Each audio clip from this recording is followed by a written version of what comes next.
How to fix the Elder Scrolls Online not loading on Windows. 1. Add the Elder Scrolls Online, ESO, into exception. Like this. 2.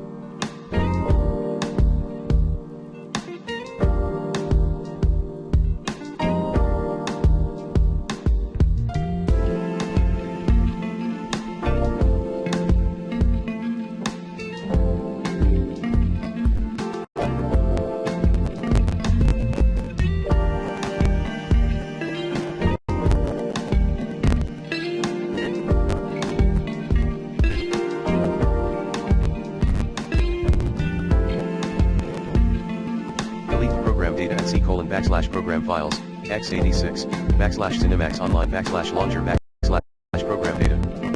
3. Repair the launcher. 4. Update your driver using the recommended Avast driver updater in this video guide.